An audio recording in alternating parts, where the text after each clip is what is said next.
ajarkan saya satu amalan yang dengan itu saya akan mencintai Allah dan tidak akan ada apapun lagi selain Allah dalam hidupku. Jika terlalu banyak saya tidak sanggup satu amalan saja. Alhamdulillah. Baik. Sudah? Sudah, langsung jawabannya dari Quran saja. Di Quran surah kedua Al-Baqarah ayat 222. Sudah? Quran surah kedua ayatnya 222. Di ujungnya, innallaha yuhibbut tawwabina wa yuhibbul mutatahhirin. Allah akan sangat mencintai orang-orang yang senang tobat dan senang menjaga diri dari maksiat. Maka kalau Anda tanya amalannya apa, singkat saja, rajin istighfar. Sudah? Rajin apa? Istighfar dan menghindarkan diri dari maksiat. Itu jawaban Quran langsung supaya mendapatkan cinta Allah. Kalau mau latihan istighfar yang enak, lakukan sebelum subuh. 5-10 menit sebelum subuh. Itu ada di Al-Quran surah ke-15 ayat 18. Ada orang-orang yang rutin istighfar sebelum subuh tiba.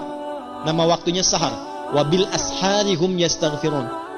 Astaghfirullahaladzim. Astaghfirullahaladzim. Astaghfirullahaladzim alladzi la ilaha illa huwal hayyul qayyum wa atubu ilaih. Latihan istighfar sampai cirinya begini, Cirinya istighfar itu bisa refleks keluar di lisan kita dalam setiap keadaan. Nanti tiba-tiba mau minum bisa istighfar. Mau makan bisa istighfar. Kalau sudah lekat dengan itu, tanpa terasa akan ada penjagaan Allah kepada kita dari perbuatan maksiat. Mata nggak mau lihat kecuali yang baik. Lisan nggak mau bicara kecuali yang baik. Kaki nggak mau diajak jalan, Bu, kecuali pada tempat yang baik. Nah, ketika sudah tercipta kondisi itu tandanya Allah sedang mencintai kita. Karena ciri pertama ketika Allah mencintai seorang hamba adalah menutup semua dosanya dan menjaga dia dari perbuatan maksiat. Itu ada di Quran surah ketiga Ali Imran di ayat 31. Ketika seseorang sudah mendapatkan cinta Allah, maka diberikan tandanya bukan pada harta, bukan pada kedudukan.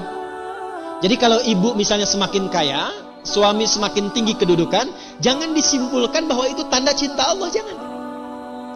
Ya. Kalau dalam saat yang sama belum mampu menjaga diri dari perbuatan maksiat.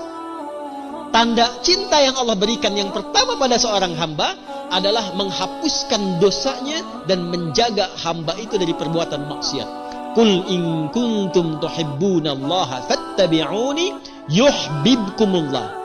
Allah akan cintai seorang hamba. Kapan dicintai itu? Wa yaghfir lakum dzunubakum, ketika Allah mengampuni seluruh dosanya dan menjaga dirinya dari perbuatan maksiat. Maka yang lakukan istighfar sampai merasakan kenikmatan istighfar itu. Saya berikan rahasia yang ketiga ya, dan ini mungkin yang terakhir rahasianya. Bu, kalau istighfar sudah rutin dan rutin dilakukan dalam diri, maka yang paling dahsyat itu bahkan bisa menghadirkan nikmat Allah sebelum kita menjalani kebutuhannya. Bahasa gampangnya begini, bahkan perkara rizki pun sebelum butuh Allah sudah siapkan. Sampai ke titik itu. Ya, sampai ke titik itu. Makanya dulu banyak orang-orang yang kalau ingin menarik perhatian Allah, dia banyak istighfar. Atau punya hajat itu, ya sesuatu yang bahkan penting, itu istighfar. Saya pernah cerita nggak di sini kisah tukang roti dengan Imam Ahmad tuh? Pernah nggak? Kan? Ada seorang tukang roti itu rajin istighfar. Istighfar. Satu kali Imam Ahmad itu nggak tahu kenapa pengen jalan. Imam Ahmad bin Hanbal yang hafal 1 juta hadis, jalan, lalu jalan jauh. Singkatnya beliau merasa lelah, istirahat di masjid, istirahat tiduran gitu. Itu oleh marbot masjid diusir supaya keluar dari sini katanya ya. Padahal itu imam besar, karena belum tahu ini siapa, imam besar viral, diusir keluar. Istirahatlah di luar masjid, di pelataran. Itu sampai di luar pun diusir juga. Kata Imam Ahmad, saya istirahat sebentar. Enggak, Anda keluar. Ya, orang Arab itu kalau ngusir, pertama idhab, pergi. Kedua barwah, luar.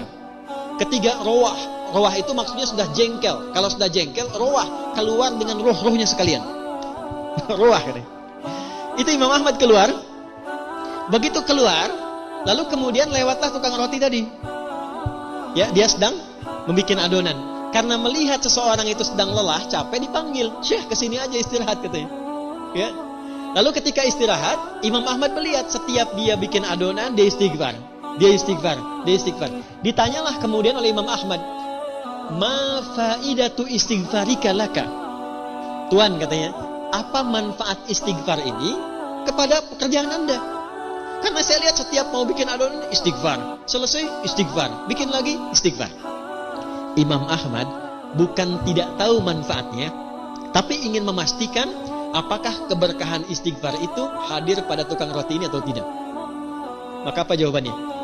Perhatikan jawabannya. Wallahi. Ini kisah nyata. Demi Allah, tidak pernah saya membiasakan istighfar ini kecuali semua hajat saya dikabulkan oleh Allah Subhanahu wa taala.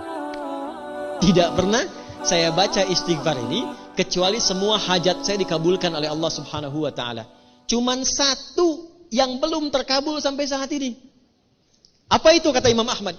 Saya bermohon kepada Allah dengan istighfar saya, ya Allah, mohon pertemukan saya dengan Ahmad bin Hanbal sebelum saya wafat atau sebelum beliau wafat. Maka kata Imam Ahmad, astagfirullah katanya. La haula wala quwata illa billah. Jadi karena istighfar ini saya diperjalankan, saya dikeluarkan dari rumah Allah di masjid, bahkan saya dikeluarkan dari halaman masjid hanya karena istighfar Anda untuk bertemu dengan Anda. Sayalah Ahmad bin Hanbal. Ya. Ibu jangan lakukan itu pada saya ya.